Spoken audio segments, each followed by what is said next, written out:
آپ امیر کیسے بن سکتے ہیں؟ آپ امیر کیسے بن سکتے ہیں؟ بسم اللہ الرحمن الرحیم۔ جس موضوع پر میں بات کر رہی ہوں وہ نہایت اہم اور انسان کی خواہش ہوتی ہے کہ وہ امیر انسان بن جائے۔ اس پر اللہ تعالیٰ نعمتیں زیادہ سے زیادہ ہوں تاکہ اس کی زندگی میں خوشحالی آئے اور وہ زیادہ سے زیادہ آرام دہ زندگی بسر کر سکے۔ یہ بات جس کا ذکر یہاں کیا جا رہا ہے اپنے ذاتی تجربے کی بنیاد پر لکھی جا رہی ہے۔ میرے خیال میں اللہ تعالیٰ سے کوئی چیز حاصل کرنی ہے یا اس کی نعمت کو اپنے پر خاص کرنا ہو تو اس کے لیے دو ترکیب ہیں۔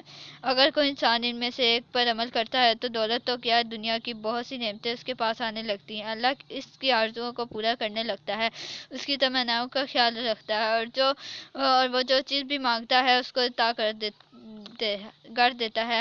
اب ہم یہ ترکیب بتاتے ہیں۔ پہلی ترکیب یہ ہے کہ اللہ تعالیٰ ہمارے خیال میں ان لوگوں کو وہ بہت کچھ عطا کرتا ہے جو اس کے نافرمان بندے ہوتے ہیں۔ ایسے لوگ جو اس کے حکم ہم کو نہیں مانتے، اس پر ایمان نہیں لاتے یا ایمان لا کر نافرمانی کرتے ہیں، قرآن کی آیات کو جھٹلاتے ہیں، تو ان کو اللہ تعالیٰ بہت سی نعمتوں سے اس دنیا میں نواز دیتا ہے۔ ایسا شخص جس قدر زیادہ نافرمانی کرتا ہے اور جس قدر اللہ کو ناراض کرتا ہے اسی قدر اس کی آرزو پوری ہوتی ہے، اسی قدر اس کے پاس دولت آتی ہے، اس قدر اس کی اولاد اچھی اور خوبصورت ہوتی ہے، جس قدر اس کا گناہ بڑا ہوتا ہے۔ اس سے میرے خیال میں اللہ تعالیٰ کے کچھ فرشتے ہوتے ہیں جن کو وہ حکم کرتا ہے کہ فلاں بندہ میری نافرمانی کرتا ہے، میں اس سے بہت ناراض ہوں، جو مانگتا ہے دنیا میں دے دو۔ ایسے لوگوں کو دنیا میں مل جاتا ہے، اس کی نعمتیں مل جاتی ہیں، لیکن آخرت اجڑ جاتی ہے۔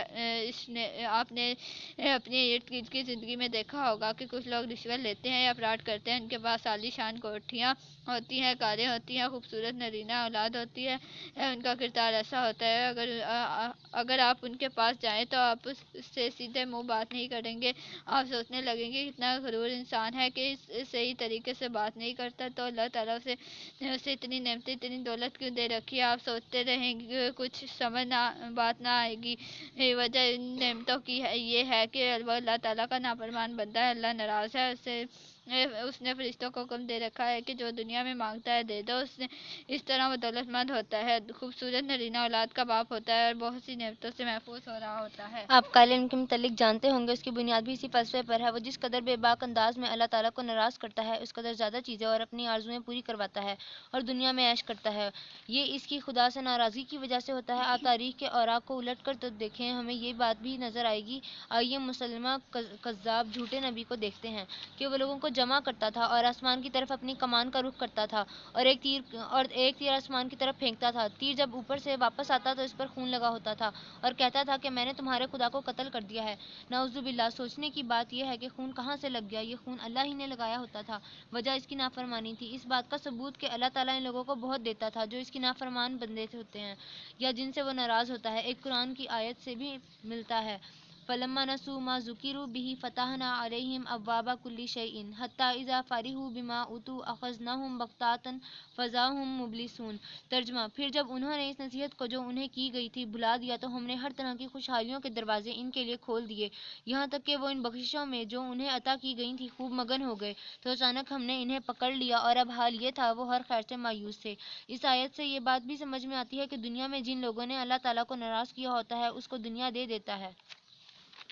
اب ہم دوسری ترکیب کی طرف آتے ہیں۔ دوسری کون سی چیز ہے جس سے اللہ تعالیٰ اپنی نعمتیں عطا کرتا ہے؟ وہ یہ ہے کہ ایک شخص مسلمان ہو، اس پر ایمان رکھتا ہو، اس کو اسی حالت میں کچھ دیتا ہے۔ جب وہ اس کو خوش کرتا ہے، اس کے بتائے ہوئے احکامات پر چلتا ہے، اس کی منع کی ہوئی چیزوں سے رک جاتا ہے۔ اب ہم اس بات کا جائزہ لیتے ہیں کہ اللہ تعالیٰ کیسے خوش ہو۔ اس میں ایک بات ذہن نشین کر لینی چاہیے کہ اللہ میرے خیال میں ان لوگوں سے بہت خوش ہوتا ہوگا جو سب سے زیادہ جس بات کا حکم قرآن و حدیث میں آیا ہے وہ نماز ہے۔ پھر مسجد میں بھی اذان میں 5 مرتبہ اس حکم کو یاد دہانی کراتی ہے کہ حی علی الصلاۃ، نماز کی طرف اور اذان کی آواز سن کر قرآن آیات پڑھ کر اور حدیث کا مطالعہ کر کے بھی آپ حکم پر لبیک نہ کہیں تو اللہ تعالیٰ کو کافی ناراض ہونا چاہیے۔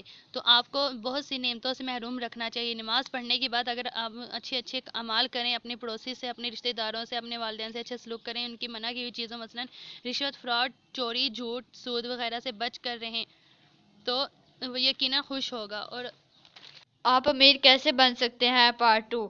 نماز پڑھنے کے بعد اگر آپ اچھے اچھے اعمال کریں، اپنے پڑوسی سے، اپنے رشتہ داروں سے، اپنے والدین سے اچھے سلوک کریں، اس کی منع کی ہوئی چیزوں مثلا رشوت، فراڈ، چوری، جھوٹ، سود وغیرہ سے بچ کر رہیں تو وہ یقیناً خوش ہوگا اور اپنے بے شمار خزانوں میں سے آپ کے نام بھی کچھ کر دے گا۔ اس طرح آپ خوشحالی ہی ہو جائیں گے اور آپ کے پاس بھی دنیا کی بہت سی نعمتیں آپ کی خواہش کے مطابق ہوں گی۔ اگر آپ عالیشان کوٹھی چاہیں گے تو شاید مل جائے گی، اگر آپ کسی بڑے مرتبے کی خواہش کریں گے تو آپ کو وہ بھی مل جائے گا، کیونکہ حکمران اللہ تعالیٰ ہے۔ آپ نے اس کو خوش کیا، اس نے آپ کی خواہش کا احترام کیا، آپ کی آرزو کو پورا کیا۔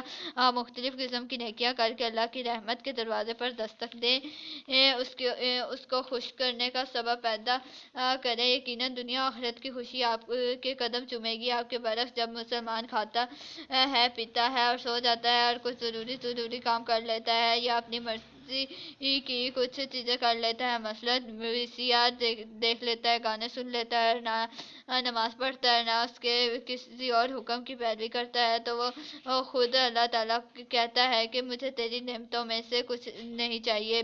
تو اللہ میرے خیال میں اللہ تعالیٰ کو بھی آپ کو کچھ نہیں دینا چاہیے اور غربت میں ہی آپ کی زندگی کو رہنا چاہیے۔ آپ کو بڑا عہدہ نہیں دینا چاہیے کیونکہ آپ اس قابل نہیں ہیں، بلکہ اس کے لینے سے خود ہی انکار کرتے ہیں۔ آپ اللہ تعالیٰ کے بن کر اور دیکھیں، پھر اس کی نعمتوں کا نزول آپ اپنی آنکھوں سے خود دیکھ لیں گے اور میرے اس مضمون میں لکھی ہوئی یہ بات آپ کے دل میں نقش ہو جائے گی اور اس پر آپ اس راز کو پا کر خوشی سے پاگل نظر آئیں گے۔ اگر آپ کا پڑوسی آپ کے پاس کوئی چیز آپ کے پاس کوئی استعمال کی چیز مانگنے آئے تو اس کو ضرور چھپا کر نہ رکھیں، ضرور دیں، کیونکہ ہو سکتا ہے اس چیز کا بدلہ اللہ کس قدر بڑی نعمت کی صورت میں آپ کو دے گا۔ اگر کوئی رشتہ دار ناراض ہے تو اس کو جلدی سے راضی کر لیں، کیونکہ یہ اللہ کا حکم ہے۔ اس کا بدلہ بھی آپ کی خواہش کے مطابق بہت بڑا ہو سکتا ہے۔ اس کے بدلے اللہ کیا معلوم کون سی نعمت آپ کے سپرد کر دے۔ آپ بار بار نیکی کریں، صبر کا مظاہرہ کریں، صبر کا لمحہ جب تکمیل کو پہنچے تو نعمت آپ کے پاس آئے گی۔ ساتھ یہ یاد رکھیں کہ ایک مرتبہ کی نیکی سے 1,00,000 نعمت نہیں آتی۔ بار بار ایسا کرنے سے، بار بار اللہ کے دروازے پر دستک دینے سے کوئی نعمت آپ کے پاس آئے گی اور وہ ایسی ہوگی جس کی مثال دنیا میں دیکھنے میں آپ کو نظر نہ آئے گی۔ گزشتہ صفحات میں نے کالے علم کا ذکر کیا ہے۔ وہ اللہ کو ناراض کر کے سب کچھ حاصل کرتا ہے۔ جتنا وہ ناراض کرتا ہے اس قدر اپنی خواہش کو پورا کرواتا ہے۔ کالے علم کے برعکس نوری علم بھی ہوتا ہے۔ اس کا فلسفہ ہماری دوسری ترکیب یعنی اللہ ان لوگوں کو عطا کرتا ہے جو اس کو خوش کرتے ہیں اور لوگوں پر مبنی ہے۔ مثلا ایک شخص سبحان اللہ کا ورد کرتا ہے، وہ اس کی خوشی کا سامان پیدا کرتا ہے، کیونکہ اللہ کے کلمات بہت پیارے ہیں۔ وہ بار بار پڑھتا رہتا ہے اور ایک وقت آتا ہے کہ اللہ خوش ہو جاتا ہے اور اپنے فرشتوں کو کہتا ہے کہ یہ بندہ ہے، میں اس سے بہت خوش ہوں۔ یہ بار بار سبحان اللہ کا ورد کرتا ہے۔ جو دنیا میں مانگتا ہے دے دو، پھر وہ شخص جس چیز کی خواہش کرتا ہے وہ اس کو مل جاتی ہے۔ اگر کسی جن کی تمنا کرتا ہے تو جن اس کے زیر تحت کر دیا جاتا ہے۔ اگر وہ کسی بیماری کو دور کرنے کی تمنا کرتا ہے تو دور ہو جاتی ہے۔ آپ اپنے ارد گرد کی دنیا میں چند ایسے لوگوں کو مل سکتے ہیں جن کی دعا قبول ہوتی ہے، جن کی خواہشات بہت جلدی پوری ہوتی ہے۔ یہ سب کچھ اس خدا کی طرف سے ملا ہے، اس کی رضا نے اس کو یہ نعمت بخشی ہے۔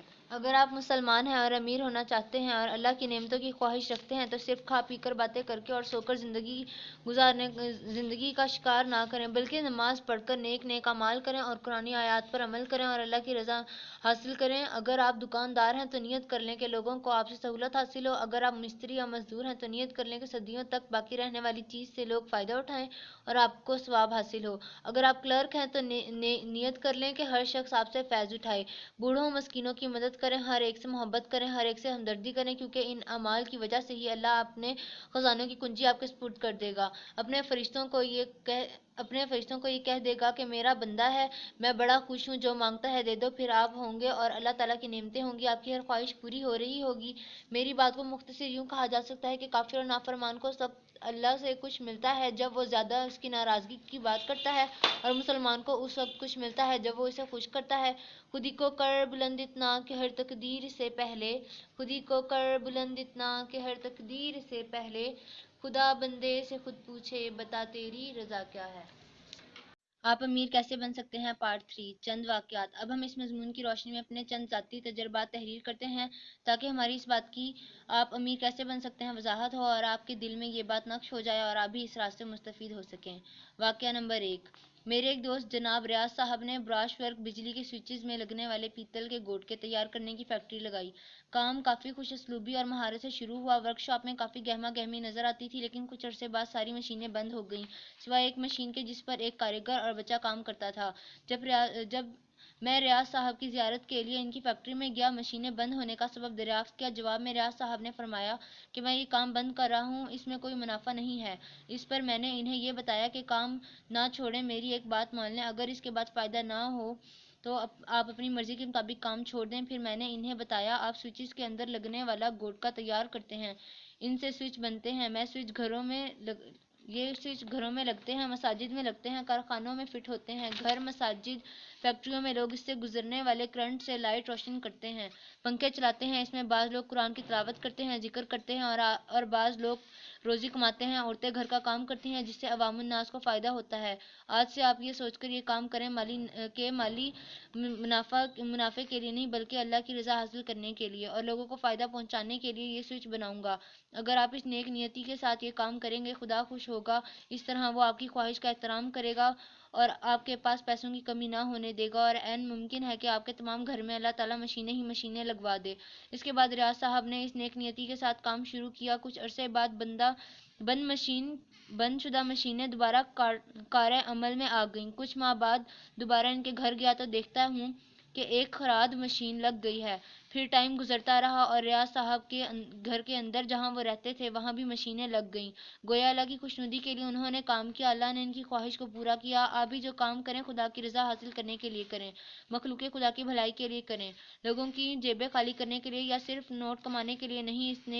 اس نیت سے جو کاروبار بھی آپ سنبھالیں گے آپ خود ہی اپنے آنکھوں سے دیکھ لیں گے کہ وہ وہی دولت پیدا کرنے کا سبب بنتا ہے یا نہیں، آخرت میں ذریعہ نجات بنتا ہے یا نہیں، کیونکہ نیت کے نیک ہونے سے ہر کام اسلام میں عبادت بن جاتا ہے۔ اس کو اپنائیے اور دنیا اور آخرت کو خدا کی نعمتوں سے بھر دیجیے۔ واقعہ نمبر 2۔ میں اور میرے ایک محسن ساتھی خدا بخش انور صاحب ملازمت کے سلسلے میں بس پر جایا کرتے تھے۔ خدا بخش انور صاحب کا مکان بس اسٹاپ سے بہت دور تھا، اس لیے وہ بس اسٹاپ پر موجود سائیکل کی دکان پر اپنی سائیکل کھڑی کر دیتے تھے۔ تین دن اتفاق سے ہمیں سائیکل والے کی دکان پر دیر تک کھڑے رہنے کا موقع مل گیا۔ ہم نے دیکھا کہ ایک لڑکا سائیکل والے سے سائیکل مانگتا ہے اور سائیکل والا اس کو انور صاحب کی سائیکل دے دیتا ہے۔ وہ اپنی بہن کو سائیکل پر بٹھا کر اسکول چھوڑ آتا ہے۔ 3 دن لگاتار ایسا ہوتا رہا۔ اس پر انور صاحب کو خیال آیا کہ یہ سائیکل والا نہ جانے دن میں کتنے لوگوں کو میری سائیکل دیتا ہوگا، اس لیے انہوں نے مجھے کہا کہ کل سے میں اس بس اسٹاپ پر نہیں آیا کروں گا، نہ جانے کتنے لوگوں کو سارا دن میری سائیکل دیتا ہوگا۔ میرے سامنے ہر روز اس لڑکے کو سائیکل دے دیتا ہے۔ اس پر میں نے انہیں بتایا کہ یہ ٹھیک ہے، وہ آپ کی سائیکل دوسروں کو دے دیتا ہے لیکن وہ مہربانی کرتا ہے، اجرت پر تو نہیں دیتا۔ اگر وہ آپ کی سائیکل اجرت پر دیتا تو پھر آپ یہاں نہ آتے، لیکن وہ خلق خدا کو فائدہ پہنچانے کے لیے ایسا کرتا ہے۔ شاید آپ کا نقصان ہو، آپ کی سائیکل خراب ہو جائے، ٹوٹ جائے، لیکن یہ آپ کے خود چلانے سے بھی ٹوٹ سکتی ہے۔ آپ خدا کی خوشنودی حاصل کرنے کے لیے اپنی سائیکل لوگوں کو لے جانے دیجیے، شاید اللہ تعالیٰ اس سائیکل کے بدلے موٹر سائیکل عطا کر دے۔ انور صاحب بہت نیک طبع اور شریف النفس تھے، فوراً میری بات مان گئے۔ کچھ عرصے ہی گزرا تھا کہ وہ میرے پاس موٹر سائیکل لے کر آ گئے اور کہنے لگے یہ موٹر سائیکل ابھی میں خرید کر لایا ہوں۔ آج کل بالکل نیا موٹر سائیکل ان کے پاس ہے اور اللہ نے ان کو بڑی شان و عزت دے رکھی ہے۔ انہوں نے اللہ کی رضا کے لیے کام کیا، اللہ نے ان کی خواہش کو پورا کیا۔ آپ بھی اللہ کی رضا کے لیے لوگوں کو برتنے کی چیزیں دے دیا کریں، اس کا بدلہ اللہ آپ کو پتہ نہیں کس صورت میں دے گا، کون سی چیز وہ آپ کے سپرد کر دے گا۔ واقعہ نمبر 3 اگلی ویڈیو میں سنیے۔ ویڈیو نمبر 4 آپ امیر کیسے بن سکتے ہیں۔ واقعہ نمبر 3۔ زندگی نام ہے نشیب و فراز کا، کبھی غم سے انسان کو واسطہ پڑتا ہے اور کبھی خوشی سے دامن گیر ہوتی ہے۔ دونوں حالات میں انسان کو شاکر رہنا چاہیے۔ ملازمت میں میری تنخواہ کا بل رک گیا، رشوت دیے بغیر بل نہ نکل سکا، 8 ماہ گزر کے تنخواہ نہ نکل سکی۔ کچھ لوگ مجھے کہتے تھے کہ آپ رشوت دے دیں اور کام کروا لیں، لیکن میں چند نوٹوں کے حصول کے لیے جہنم کی آگ نہیں خرید سکتا تھا۔ 9واں 10واں مہینہ گزر گیا، بل پاس نہ ہو سکا۔ میرا بار بار تنخواہ سے محروم رہنا اللہ کے حضور فریاد کرنے کے مترادف تھا کہ مجھ پر رحمت کے دروازے کھول، میری خواہشات پوری کر،